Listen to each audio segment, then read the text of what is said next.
At the core of Nichiren Buddhism lies a philosophy of radical humanism, affirming the incalculable worth of ordinary human beings and their innate potential for attaining enlightenment. This ethos permeates every aspect of its practice, including the roles played by those who guide and propagate the teachings. Unlike many Buddhist traditions, Nichiren's vision did not require a monastic hierarchy or clergy caste segregated from secular society. Instead, Nichiren entrusted the spread and perpetuation of his humanistic doctrine to the hands of committed lay believers living engaged in the midst of ordinary existence. As he boldly declared to his followers, "You are all practitioners of the one vehicle of the Lotus Sutra. From now on, you should put aside all thought of the 3 vehicles and the 5 vehicles, and simply chant Nam Myoho Renge Kyo in faith." With those words, Nichiren obliterated long-standing notions of a stratified spiritual hierarchy in favor of a Buddhist populism, the empowerment of commoners to uphold the universal Dharma. This reformist spirit stemmed from his conviction that the Lotus Sutra's philosophy represented the highest truth for all humanity regardless of status or background. The doctrine of the one vehicle is the ultimate principle. There is nothing higher, Nichiren proclaimed. This is the truth. All other teachings of the Buddha are merely temporary and provisional. By embracing faith in the ultimate law of Nam Myoho Renge Kyo, any person could dedicate themselves to the identical practices that pave the way to enlightenment. An egalitarian spirit became intrinsic to Nichiren's vision. In this light, the role of those appointed to leadership positions within Nichiren Buddhism transcends that of a conventional clergy class. Rather than serving as intermediaries or solitary keepers of arcane wisdom, their mission is to exemplify, inspire, and facilitate the universal enlightenment of all people based on Nichiren's core philosophy, that every individual possesses the inherent dignity and Buddha nature to become enlightened in their present form. As Daisaku Ikeda, Nichiren Buddhism's current leader, emphasizes, the fundamental role of religious instructors in Nichiren Buddhism is not to exert control over believers as figures of authority, but to respectfully protect and foster the Buddha nature inherent in the lives of all people. Empowering others to unlock their inner enlightenment through committed practice becomes their foremost priority. This democratic spirit governing Nichiren Buddhism's leadership structure traces back to its origins in the aftermath of the Atsahara persecution of 1279, one of the most tumultuous periods of Nichiren's lifetime. As a new movement surfacing amidst a climate of doctrinal intolerance, his followers resolved to perpetuate their faith through decentralized means by appointing lay devotees to spearhead local communities of practice. These groups evolved into what became known as societies, autonomous associations of lay believers across Japan's provinces guided by senior practitioners. Nichiren would correspond with and offer counsel to these groups, but the onus remained on their ranks of ordinary citizens to sustain, uphold, and spread the teachings through diligent practice and engagement in their communities. "They are all my descendants in seed and are persons who can replace me," Nichiren exhorted of these pioneering lay leaders. For him, propagating the philosophy did not require regimented monasticism but rather grassroots communities galvanized by committed local adherents. He praised their efforts as golden words that will outshine even the moon and the sun. This democratic tenor remained integral to the modern revival of Nichiren Buddhism through the efforts of Tsunasaburo Makaguchi and Josei Toda in the early 20th century. These two visionary educators spearheaded a renewal of lay propagation efforts built around regional communities of believers nurturing dedicated personal practice and social engagement. Toda's disciple, Daisaku Ikeda, has promulgated this model on a global scale as Nichiren Buddhism's current titular leader, appointing successive generations of value creation leaders around the world to provide grassroots spiritual guidance within their respective cultures and communities. Still, Nichiren Buddhism avoids the terms clergy or priests to define such leadership roles.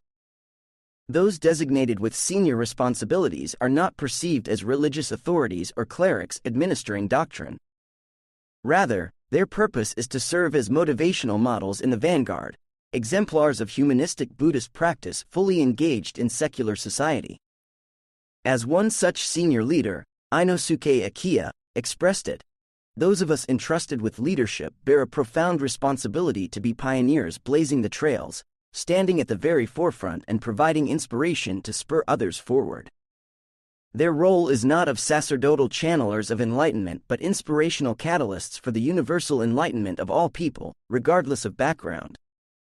This ethos aligns with Nichiren Daishonen's original vision of sparking a vast populist continuum of committed Buddhists across all segments of society. He sought the empowerment of ordinary citizens, not the creation of a religious elite. The movement nurtured from his teachings upholds its modern-day leaders as supreme examples of this engaged Buddhist humanism in action. Their mission is to embody and share Nichiren's core belief in the boundless enlightened potential of all humanity. As Daisaku Ikeda encapsulates, in Nichiren Buddhism, leaders are not special authorities or clerics apart from the laity but rather emissaries carrying the Buddha's message of human revolution and the fundamental dignity of life directly to the people. Nichiren Buddhism's ideals are conveyed through the prism of everyday people developing to their fullest humanity. Those who take on leadership responsibilities are therefore charged with honoring that vision by walking the path of empowerment alongside those they guide, inspiring fellow Buddhists to celebrate the supreme dignity inherent within their lives as ordinary human beings. Though Nichiren Buddhism does not maintain a formalized clergy or monastic hierarchy, its leadership structure is far from arbitrary. Those who assume senior responsibilities undergo a rigorous transition process aimed at forging their integrity and inculcating the spirit of humble ambassadorship at the heart of their roles. This initiation is symbolized by the rite of spiritual renaissance, an intensive series of study, interviews, and counseling designed to purify the aspiring leader's aspiration for propagating the teachings from any vestiges of ego, authority, or self-aggrandizement. Their motivation must purely align with the vow to liberate all people from fundamental ignorance and suffering by sparking their own inner human revolution. As Daisaku Ikeda elucidates, those who take on leadership roles are expected to undergo a human revolution more profound than anyone else, and to take the vow to become the highest of all human beings on the planet. There can be no trace of exploiting their positions for personal gain or cultivating an illusion of spiritual superiority. The role demands an ethic of total selflessness and humility in service to others. Those who undergo this rigorous process are acknowledged as having successfully cast off the transient and revealed the true, stripping away attachments to the ephemeral and rededicating themselves solely to upholding Nichiren's philosophy of universal empowerment. They take on the weighty responsibility of being servants of the people, embodiments of engaged Buddhist practice wholly devoted to inspiring human revolution in others. Holding such leaders accountable to these ideals is an ethos of many in body, one in mind, a commitment to unified purpose and harmonious action for spreading the teachings and easing human misery. As Ikeda articulates it, those taking the lead bear the cross of serving in the same spirit as watchmen or vanguards. They must dedicate themselves first and foremost to realizing the Buddha's vow to lead all people to happiness. In practical terms, this spirit of humble ambassadorship manifests in senior leaders functioning as dedicated mentors who devote themselves to respectfully fostering the Buddha nature inherent in all their fellow Buddhists. Their role is one of steadfast encouragement and compassionate accompaniment, helping each individual identify and activate the limitless potential for enlightenment contained within their lives. Nichiren underscored this ethos by how he interacted with and offered guidance to his followers, especially lay believers. He forged profoundly heartfelt bonds with them, addressing them intimately as friends and brothers and sisters. In his writings, Nichiren speaks of lay adherents who rose to positions of spiritual leadership within the burgeoning co-groups as his disciples, destined to carry forth his philosophy of universal empowerment. This democratic spirit governing relationships between religious instructors and practitioners remains integral in contemporary Nichiren Buddhism. Senior leaders are expected to form treasured connections with those they guide, empathic rapports founded on sincerely accompanying and nurturing one another's journey of inner motivated growth. Ikeda expounds on this dynamic. Religious instructors in Nichiren Buddhism are not like priests in other religions. They are not aloof figures giving instruction from on high, but companions standing side by side with fellow believers on the path to enlightenment. Any hint of sanctimony or hierarchy is fundamentally antithetical to the ethos they aspire to embody. Ultimately, those who assume leadership roles within Nichiren Buddhism embrace a profound responsibility to blaze an inspirational trail as unsurpassed models of Buddhist practice. They must dedicate themselves to exemplifying Nichiren's vision of developing their innate human potential to the loftiest heights possible. Only by doing so can they kindle that same revolutionary spirit in others. Leaders in Nichiren Buddhism are neither solitary religious icons nor monastic ascetics divorced from society, describes Akeda.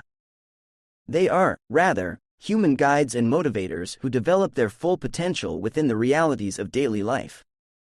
Walking that universal path of empowerment alongside those they guide allows them to genuinely convey Nichiren's core message, that all people possess the inherent dignity and limitless capacity to attain enlightenment in their respective circumstances. It is an ethos of leading from the front, catalyzing personal human revolutions by personifying the indomitable life condition of Buddhahood that Nichiren affirmed exists within the lives of all people. By striving daily to reveal their own supreme enlightened potential, these forerunners provide hope and inspiration for others to blaze that same revolutionary trail.